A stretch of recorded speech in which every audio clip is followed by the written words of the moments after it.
This is the Enrichment Sports Source with your host, John Pennington. Good Sunday morning, Sunday morning to you. Not the best of games yesterday for Tennessee. We'll break it down in about every way you can. We'll talk special teams. We'll talk about the defense, give you a little bit of a reality check, as well as looking inside the numbers and trying to explain exactly why Tennessee's had certain matchup problems with some teams, not with others. Also, Isaiah Victor's here to talk Vol basketball, and we might have a special guest. Let's just get underway. We got tons of stuff. This first segment brought to you by Enrichment Federal Credit Union. Stay connected to your money and your accounts 24/7 with Enrichment's new mobile app for your smartphone. You can even apply for a loan while sitting at the car lot. Compare loan rates, find surcharge-free ATMs. The Enrichment mobile app is available at both the Apple Store and the Android App Store, so you can get that app at either one. Enrichment Federal Credit Union, if there's a way to ease your banking life, they can do it. Enrichment Federal Credit Union. All right. Talked about a big show today. Here's some of the folks that are going to be joining us. Shazan Bradley's actually out here. We've changed up our rotation. Shazan's here. Chuck Cavaleris, Sterling Hinton, Bobby Scott, Mike Strange, Isaiah Victor, as I mentioned, and I think we're going to have a very special guest later on in the show dropping by. Here are the guys that start us off. As I said, Shazan Bradley right over there. We're going to go this way today. David Ligon, both these guys former Vols. Appreciate them being here. This is Bob Hodge. I almost said a wrong name there. This is Steve Flarnan. Knoxville News Sentinel freelance. Steve Flarnan. Right there, Jimmy Hodge from the Sports Animal WNML. All right. So much for Marlon Lane's suggestion that Tennessee doesn't lose at home anymore. That's why players shouldn't talk. Tennessee falls 55-23 to Auburn. Almost everything went wrong. Auburn had 444 yards rushing, 312 return yards, only 35 yards passing, 791 yards total when you include the return yards. Just a stunning performance. Let's start, though, with special teams because they really hadn't looked that bad until yesterday, and I don't think Tennessee wins that game if the special teams play perfect, but it's certainly not the route that it was. Guys, Tennessee had only one punt return of more than 20 yards all year going into yesterday. And then the floodgates open, literally. David Ligon, I start with you. Special teams. They were pretty bad, but yeah, you were going to get excellent analysis. Good. They were some good returners. Yeah. Now, what was it? Is it staying out of the lanes? Is it the speed factor? Well, it was a lot of different stuff. Look, some of those they were in their lanes. They just got blocked. I went across the board. Yeah, across the board. The defender was on the shoulder, setting it up to the field, and nobody was fighting through that or having any success fighting through that. And that's just something that's a will to get through. You've got to say, I feel the pressure, I've got to fight across it.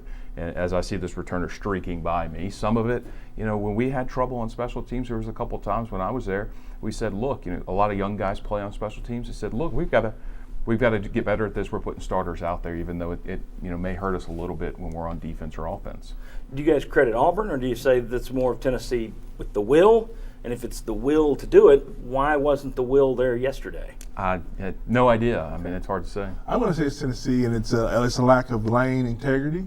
Guys are getting blocked, and versus fighting off the block and fighting against the pressure. They're like, hey, look, I'm blocked. No, man, that's the name of the game. You're always one down on defense, and you're going to expect for the guy to be coming in the right angle in the right direction. But the name of your game is to do something, give him something to get to where you need to be. And I just don't see the fight. I just don't see it. What do you think? Do you guys agree? Didn't see the fight yesterday, and we're talking specifically on special teams. I'll tell you what, I thought that yesterday they did look lackadaisical, and I'm usually not a person that thinks. I think guys usually are playing hard because that's what they're over at school. That's what they're there to do. And not only was that lackadaisical, I think the special teams yesterday.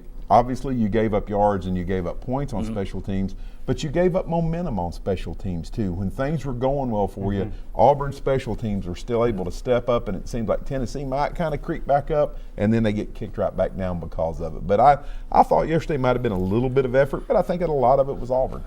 Go ahead, Jimmy. I didn't think they looked like they had fresh legs. I wonder if the intense practices might have taken a little bit of it out of them. I don't know that, but they sure didn't look like they were very fast. I think the effort, the lack of speed maybe contributed to it a little bit. Right. They'd been giving up 4.8 yards per punt return. And then a guy fumbles a punt and runs it back for a touchdown. And to Bob's point, you have the interception for a touchdown, and then the kickoff return set up by the unsportsmanlike conduct, and then Auburn opens the second half with a touchdown return on the kickoff. Pretty much game's over. Yeah, I do think this, in terms of effort, I think speed can make you look like you're not trying. That's true. I think it's difficult to say there wasn't a lot of effort out there yesterday because speed will do that. And I also think when you're talking about getting blocked, it may be one thing to create this much of a sliver for a guy that's returning a punt for Western Kentucky or even Georgia. When you do it for a guy who's averaging 15 yards per return, like Auburn's guy, he can turn a sliver into a wide open door. So that may have been part of the issue. Let's talk about goodwill. Is there any left? Because people were feeling pretty good. A hard-fought loss in overtime to Georgia, step in the right direction. Then the win over South Carolina the next week. Now you played 3 top 10 teams in a row. You've played 2.5 of those games with a true freshman at quarterback who hadn't seen the field before. Everybody's falling off that bandwagon. Is there any goodwill left? You had a lot of equity in the bank, but now that equity is your balance now is about 0. You better get it with the last 2 games of the year. I will take the question a different direction. Okay. I think you can now find lots of orange and white stuff at Goodwill.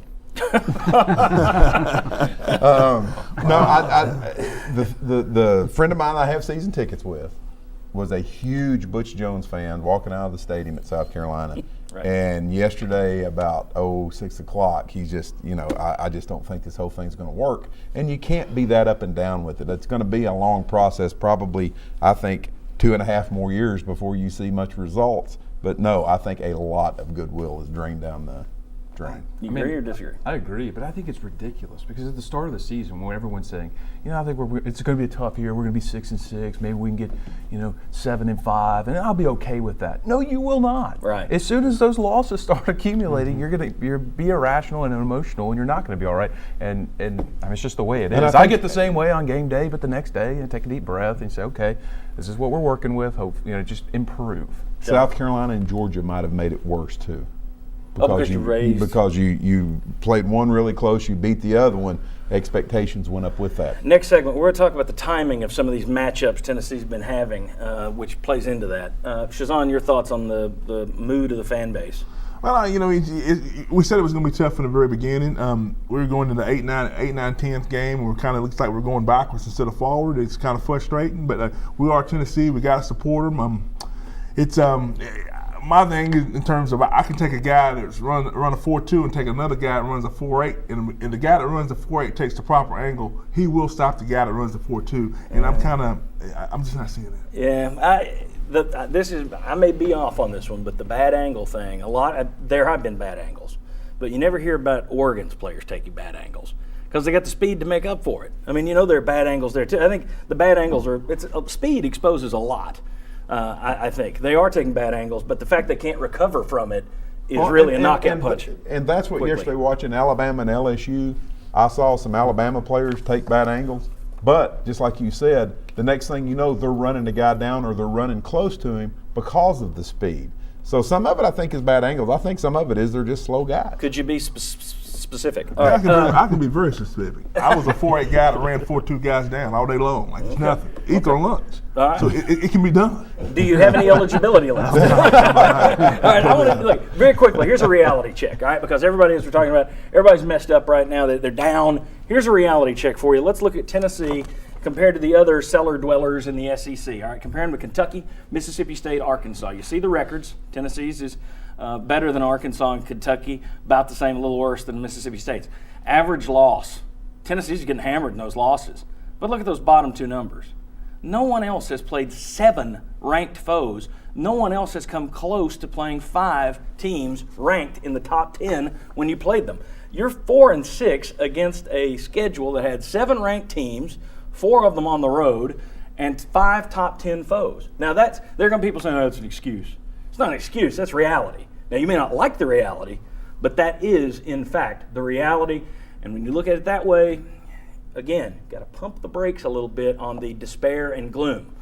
If they lose to Vanderbilt, then you can put gas in the tank and drive right off the cliff. Then I'll buy it. All right, when we come back, Tennessee's run game and the theme for this year's team.